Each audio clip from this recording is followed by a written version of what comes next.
2025 թվականի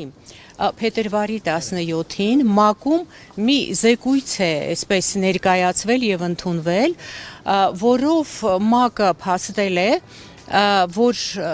դատավարությունները Բաքվում իրավաչափ են, հատկապես Ռուբեն Վարդանյանի նկատմամբ իրավաչափ են այդ զեկույցները։ Հետագայում պարզվել է իմ մասնավորի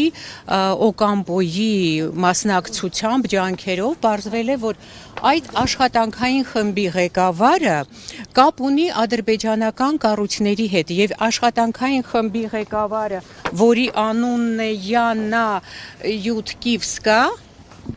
նրա ամուսինը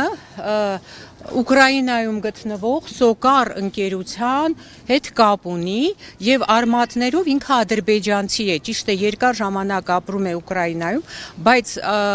արմատներով ադրբեջանցի է եւ այսինքն գործել է ի պաշտպանություն Ադրբեջանի։ Ստացվում է, որ ՄԱԿ-ի կառույցներում ադրբեջանական գործակալներ են, ես չգիտեմ ՄԱԿ-ը դրանից տեղյակ է թե տեղյակ չէ,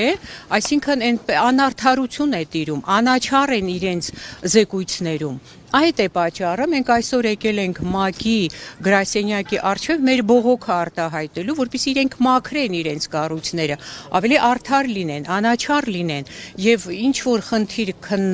քննարկելուց ավելի խորանան այդ խնդիրների մեջ, այլ ոչ թե հենց այսպես զեկույցներ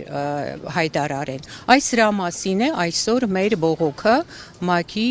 գրասենյակի առջև։ ՄԱԿ-ից ինչ ակնկալիքներ ունեք։ Դե ՄԱԿ-ից ակնկալիք ունենք, որ ի վերջո իրենք մի հատ կքննեն այդ հարցը, կտեսնեն արդյոք այդպես է,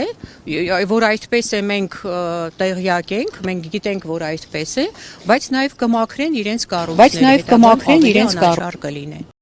Մի մոռացեք հետևել մեզ Facebook-ում, ինչպես նաև բաժանորդագրվել մեր YouTube-յան ալիքին։